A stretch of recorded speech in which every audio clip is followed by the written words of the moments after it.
Price Lord. கர்த்தருடைய பரிசுத்த நாமத்துக்கு மகிமை உண்டாவதாக. செவ்வாய்க்கிழமை காலையிலே உங்களை சந்திப்பதில் மிகுந்த சந்தோஷம். ஓசியா 6ஆம் அதிகாரம் 11ஆம் வசனம். யூதாவே, உனக்கு ஒரு அறுப்பு காலம் நியமிக்கப்பட்டிருக்கிறது. ஆண்டவர் சொல்லுகிறார். யூத ஜனங்களை பார்த்து ஓசியா தீர்க்கதரிசி மூலமாய் கர்த்தருடைய வார்த்தை சொல்லுது, பயங்கரமான காரியத்தை இஸ்ரவேல் வம்சத்தாரில் கண்டேன். அங்கே எப்ராஹிமின் வேசித்தனம் உண்டு. இஸ்ரவேல் தீட்டுப்பட்டு போயிற்று.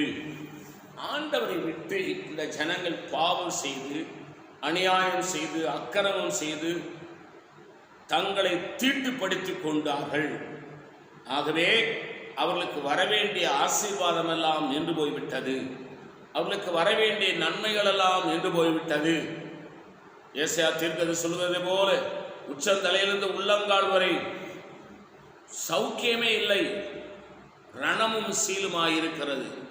ஆனால் இப்ப ஆண்டவர் சொல்றாரு, யூதாவே, உனக்கு ஒரு அறுப்பு காலம் நியமிக்கப்பட்டிருக்கிறது.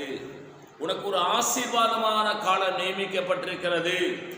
யூதாவே, கர்த்தரை நோக்கி பார்.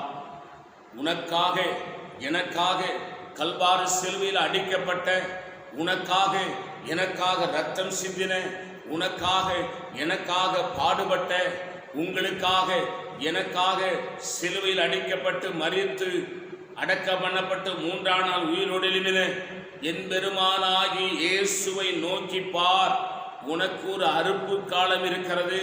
உனக்கு ஒரு ஆசீர்வாதமான காலம் இருக்கிறது. உனக்கு ஒரு சமாதானமான காலம் இருக்கிறது. உனக்கு ஒரு மேன்மையான காலம் இருக்கிறது. உனக்கு ஒரு புதிய ஆசீர்வாதத்தை தேவனாகிய கர்த்தர் வைத்திருக்கிறார். ஆகவே அவரை நோக்கி பார். நான் உனக்காக செபிக்கிறேன். பரிசுத்த பிதாவே, நீர் எங்களோடு இந்த காலை வேளையிலே பேசினேன். இந்த நல்ல வார்த்தைகளுக்காக ஸ்தோத்திரம். இந்த வார்த்தையின் விடயங்களை ஆசீர்வதிங்கப்பா. இயேசுவின் நாமத்தில் வேண்டிக் கொள்கிறோம் பிதாவே. ஆமேன். God bless you. கர்த்தர் உங்களை ஆசீர்வதிப்பாராக.